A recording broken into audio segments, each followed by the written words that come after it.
Learning advice often becomes more certain as it travels. A study reports an average effect under defined conditions. A review identifies moderators. A practical summary removes the methods section. A headline removes the uncertainty. By the time the advice reaches a feed, a conditional finding has become one rule for every learner. So which study techniques actually hold up? The honest answer is not one winner.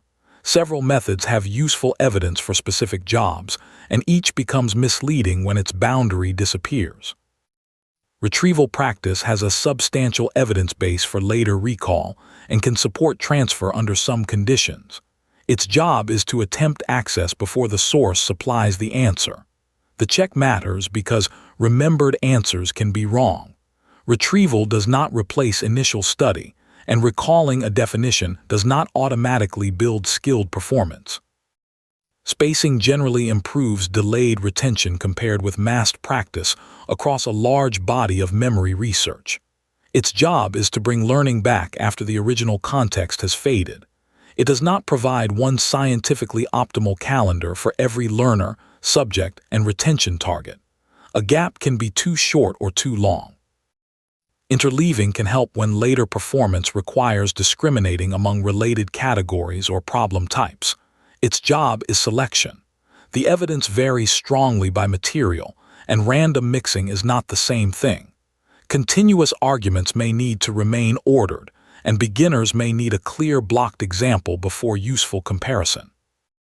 Prompted self-explanation can improve learning across varied instructional conditions. Its job is to reconstruct a causal, conditional, or structural relationship. A fluent explanation can still be wrong, so comparison with an authoritative source or qualified feedback is essential. Worked examples and scaffolding can reduce avoidable search during initial learning. Their job is to reveal the target structure before the learner takes over more of the work. Support should fade when later performance will not provide it, while real safeguards and references remain. Broad reviews help rank confidence but do not erase context. Dunlosky and colleagues gave high general utility ratings to practice testing and distributed practice in their 2013 review. Donoghue and Hattie's 2021 synthesis also found strong results for distributed practice and practice testing across a large evidence base, while emphasizing that many measured outcomes were closer to surface or factual learning than to deep professional performance. The free 7-day recall experiment is linked below. It starts with 2 well-supported jobs: retrieve once and return after time. Now apply claim, evidence, boundary. First, state the practical claim in plain language. Name the learner, method, comparison, outcome, and time period. If those pieces are absent, notice how much the slogan leaves undefined. Second, identify the evidence. Is it one experiment, a meta-analysis, a conceptual review, an association, or an anecdote? What population, task, comparison, and outcome were actually studied? A large synthesis can support a general default while still containing important moderators. Third, state one conclusion the evidence supports and one it does not. Preserve the difference between recall, understanding, transfer, and performance.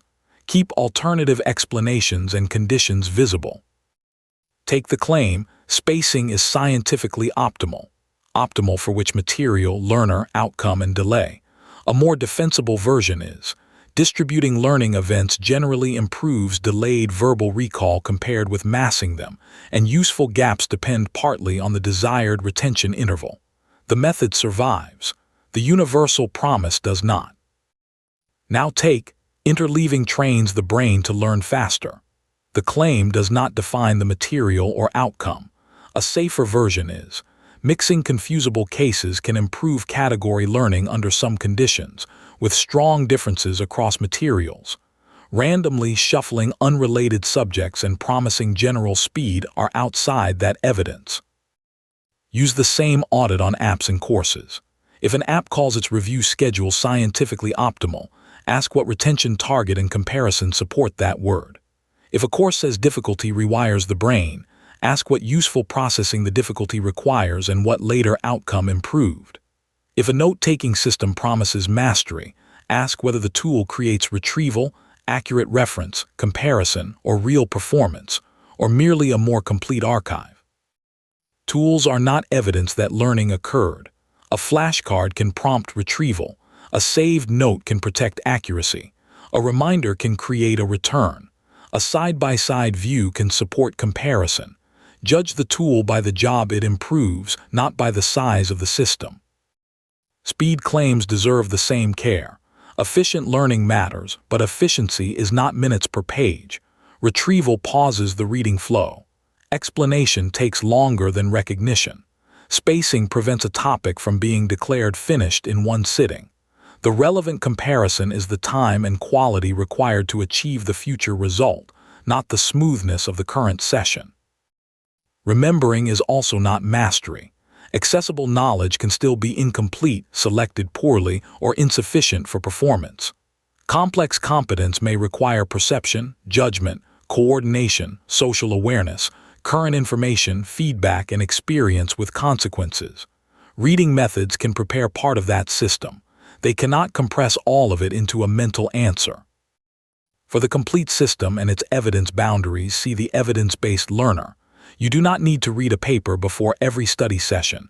Use proportional confidence. Close the source and see what remains. Check the answer. Return after time.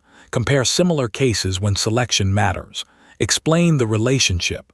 Remove avoidable load. Try the real performance before assuming transfer.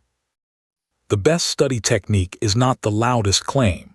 It is the method whose job, evidence, and boundary match the learning problem in front of you.